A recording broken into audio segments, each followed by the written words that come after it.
Welcome, ladies and gentlefolk, to the all-new podcast that will bedazzle and arouse the most daft of villains and heroes alike, from off the TV, across the airwaves, and to your ears. Here's the host, Rusty Rafters. Hello, welcome to the Rusty Rafters Show. Nice to meet you all. We got a special guest tonight for anyone who's curious on medical procedures. He's a professional. He has multiple degrees, masters and doctorates, associates. He's got everything you can imagine. Let's introduce him right now. His name is Dr.Clownius Tracosta. Is that correct? That is correct. Thank you very much, Mr. Rafters. Is that correct? Just call me Rusty. Thank you very much. And Mr. Rusty, my name is Clownius Tracosta. I am a PhD in body modifications, and, whoever is trying to get, all sorts of different piercings. No tattoos, no writing, no scripting. I heard that these are not like your normal modifications. These are like people just come to you with any ideas they have, and they just kind of want to try new things. Is that correct? That is correct. Now, one of your patients, I've been reading back on your file, and it seems like you've had a lot of patients over the years and a lot of strange procedures. There was a guy who was, I believe he was born politically correct, a small person, and he wanted to be a basketball player, and they wouldn't accept him on the team unless he was like a minimum of 6 feet. Yeah. And I heard that something might have went wrong during the procedure, and he came out being 12 feet tall. Yeah, we actually ended up mistakenly adding a few extra, bones or what? No. You know how the spine is different, cartilages and bones. Like we added the a few vertebrae, more. the vertebrae. We added a few more discs. And we extended all that, and we added a few extra muscles, and we kind of just, hung up the guy a little bit, changed his femur to longer bones, and added kind of just all sorts of different, kind of like a body shop. So you did extend his other bones too. He doesn't just have like a 12-foot long neck. No, we kind of just changed, we kind of changed all the bone structure, right, to the arms, to the legs. The vertebrae, all the bone structure is kind of, that's all easy to work with. The only thing we don't really change is kind of the heart and the brain. Right. Otherwise, we kind of lose the person. True. And the character.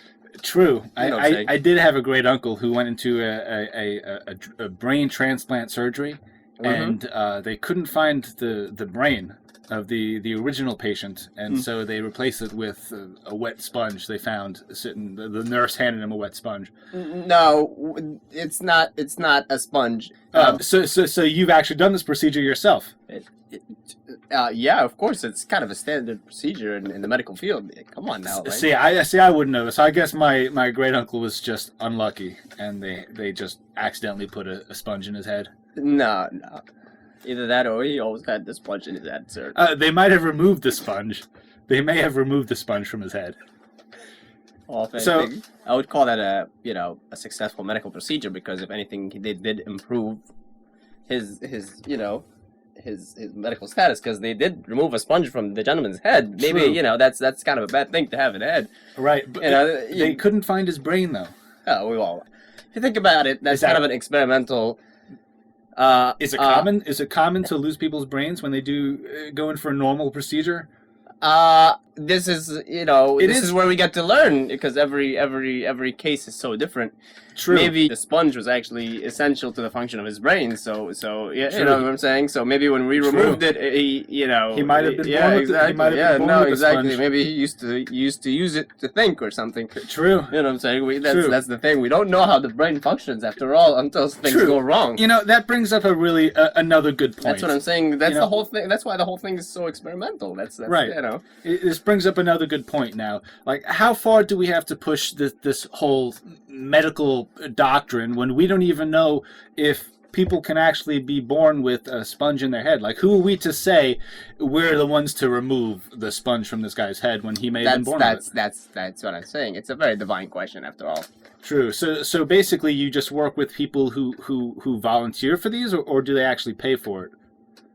Because I know you get a lot of experience from these surgeries. Our clientele is based on that, but I can't say the nature of our clientele. Sometimes, so there's contractual. Exactly. We have contracts with those folks up in Switzerland that kind of cryogenically freeze the bodies, and some of those older folks actually would like to experience that rather than die.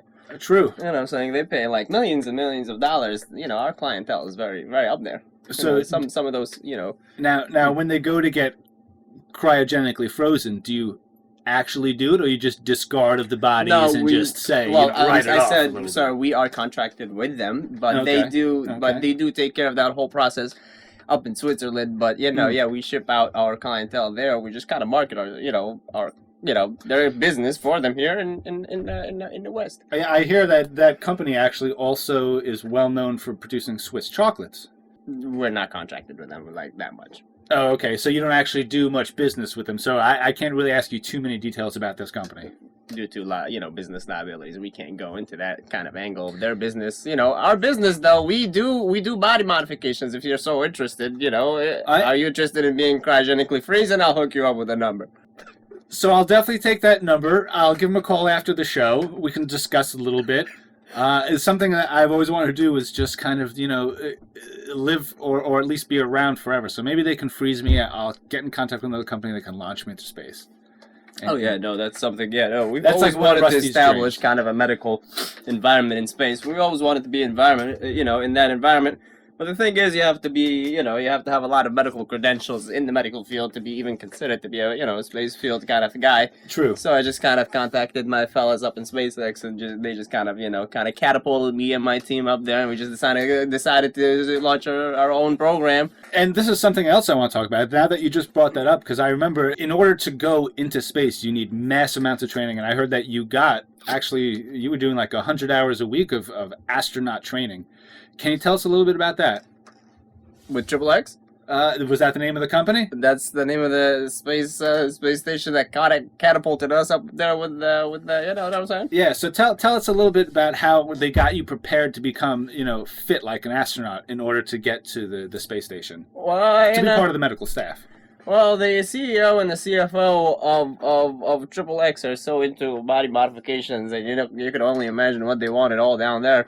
And they kind of, appreciated the work so much that they decided to just kind of build and use one of their satellites as a workstation for one of us. Right, and so the kind of training, because you did underwater training, I'm aware of. Underwater training, above water training, all in space training, you're all heard of it.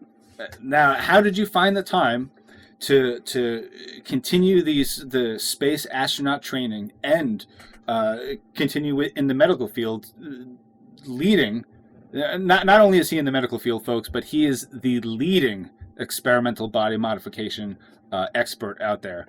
Yeah, we kind of swapped out somebody's stomach for someone else's, and it kind of works great. Yeah, He's not as hungry anymore. I heard you actually had to. The reason why listen, folks. The reason why he went up to the space station was in order to show the medical staff how to perform these experiments in space and to see how they would function in space.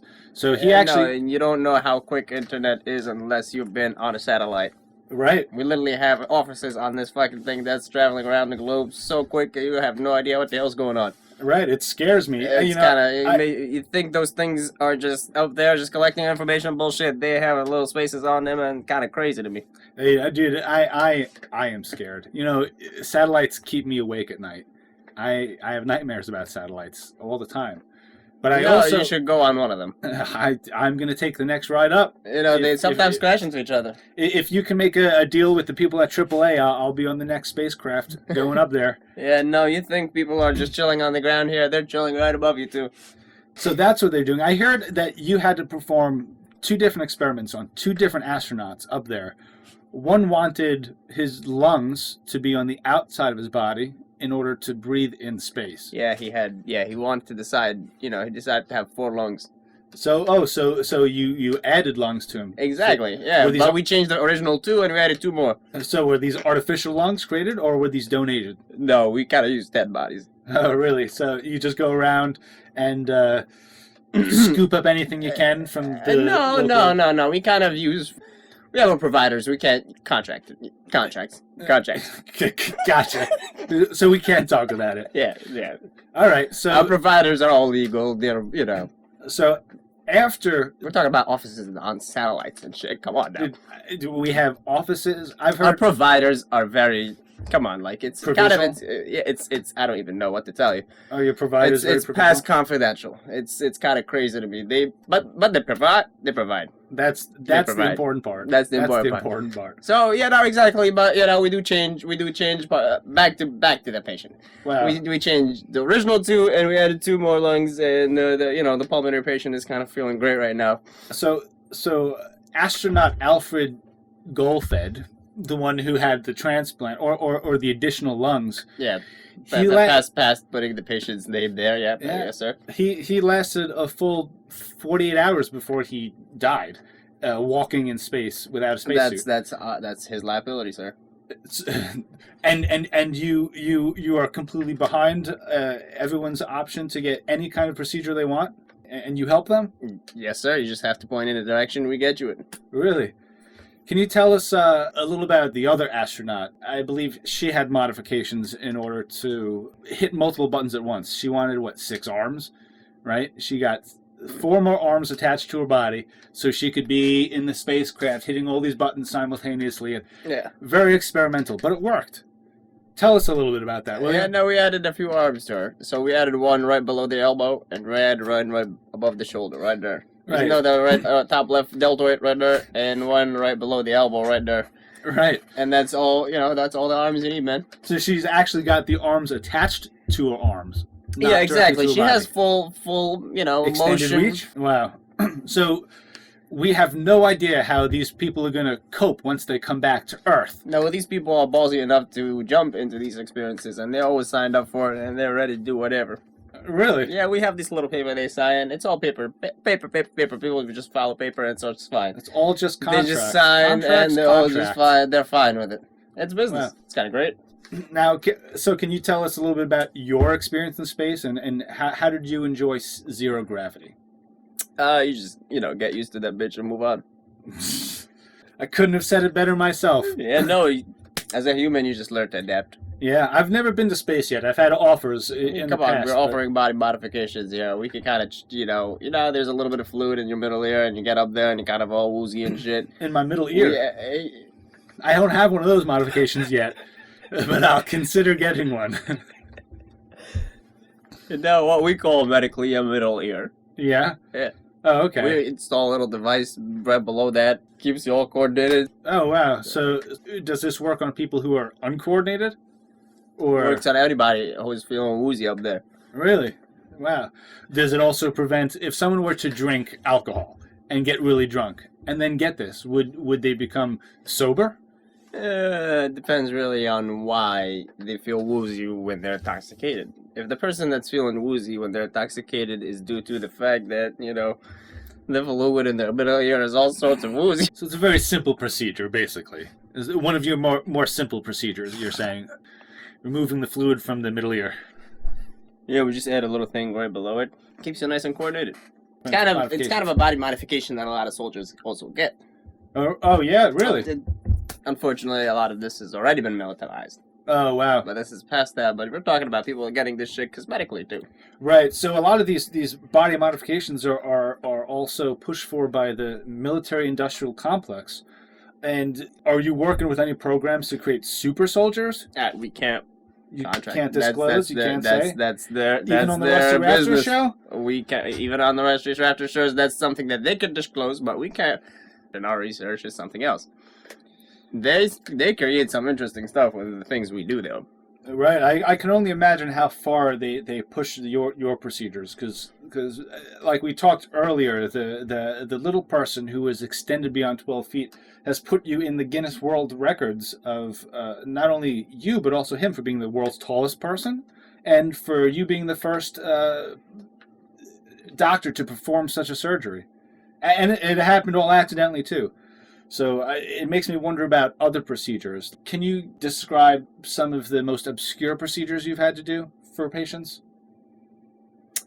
Well, we don't have to go too far because that procedure itself was insane enough that we had to change most body parts on that lad rather than, to keep it funny too, we didn't change any parts on his phallus. So he was like a mix of different people, basically, at this point? Like Frankenstein? Yeah, exactly. Kind of thing? Frankenstein. Except for the heart and brain. So he's kept the heart in the brain. So he like RoboCop. Practically. So he's still the same inside, but completely different on the outside. Practically. Wow. Medically and physically. And physically. I know that you've been doing this for quite some time, and people want to know how long you've been doing these procedures and what medical field you started in. Oh, we've been doing this for the past, I want to say, like 58 to 59 years. Oh, all right. Exactly. And you pioneered all this research. So, Absolutely. So that puts you probably around, 70 years old? I'm 125 years old. 125. And have you performed any of this on yourself to maintain your Absolutely, longevity? absolutely. These procedures have been funded by, well, we can't say who was funded by, but you could only exactly. I think we can guess. Unfortunately, we lost one of our biggest clientele a few days ago, but that's all right. Did you first experiment these procedures on yourself? Oh, absolutely. Oh, wow. So because I'm looking at you right now, and it's hard to tell you even a person. You look like an alien. You have multiple hands, multiple eyes, 2 middle ears, multiple legs. Yeah, but I usually wear this mask right over it, to kind of hide it all. Yeah, I see that. We're grateful that you kind of took your mask off and showed us here, because no one else has really ever seen what you actually look like. So a lot of these have become legend, and there's actually many fairy tale based on you. And much like the Frankenstein stories, Piddleworths, do you remember the book Piddleworths? Back in, what was it, the 80s? No. Well, it was about you. and people didn't really know much about you, so they had to make up this grand story. And they said that you evolved from this puddle of sludge that cracked open in the ground. And the old farmer, he went over to it, started poking it with a stick, and then all of a sudden, you morphed into him.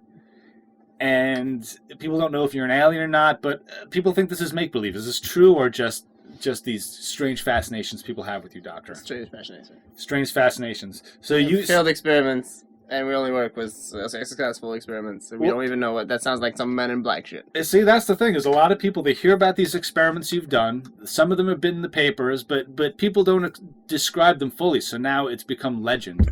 So that's why it was important to have you here today, because people think that you're not even a real doctor, you don't even exist. They think you're just a fairy tale book character, especially because you're over, 125 years old? Practically. Yeah, so how do you feel about people writing these books about you, knowing they're all made up? I guess I keep on writing. So you don't mind? I don't mind none of that. I think it's practically entertaining when you live 125 years old and you see how the different forms of entertainment change throughout all the years. It's kind of crazy to me. Right? I can only imagine. So you actually enjoy people fabricating these stories? Oh, practically, yes, sir. Does it help get you clients? Yeah, we do have a few facilities down here that we operate in. Right? Yeah, exactly. And, our clientele do come down there, and it's kind of great. We do have entrances all around the world, facilities all around the world, North Africa, South Africa. And all these entrances. South Asia, so this it's is like crazy. This isn't like an underground global facility you have? We have a few facilities, sir. We have one in each continent. And they're all linked together. Yeah.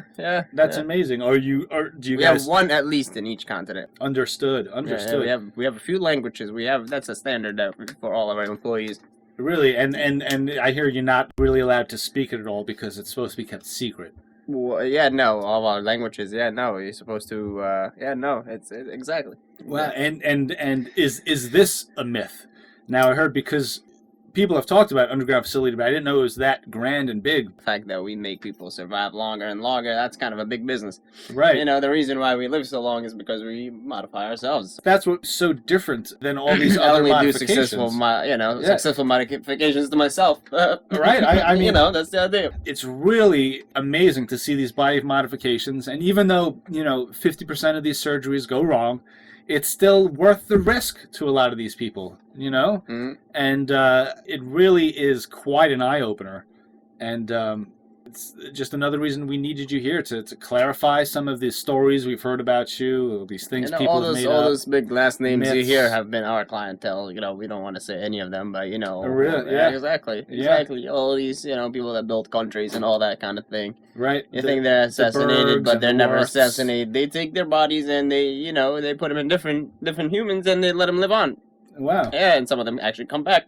Right. And that's exactly what I'm saying. Some of our bigger clientele actually do come back. Wow. So you sounds like you guys are going to have quite the clientele for quite a while. And we always did. We always will. You've only pioneered this far for about 58 years, and you've come so far to where you have the biggest clients in the world. You go into space. This business has been around before me. I just joined it recently, but like I said, 58 years. Like you see, it's been a great career. I think you're being a little modest here, because I understand that modification itself has been around for a while, but you've broken records. You've come from this like an abstract painter, where you'll take somebody's nose, put it on their knees, you'll sew someone's ankles together, and then tie them to their ears, because some people need these surgeries, and it's really a heroic and honorable thing that you go beyond the call of duty in order to make these people's dreams a reality.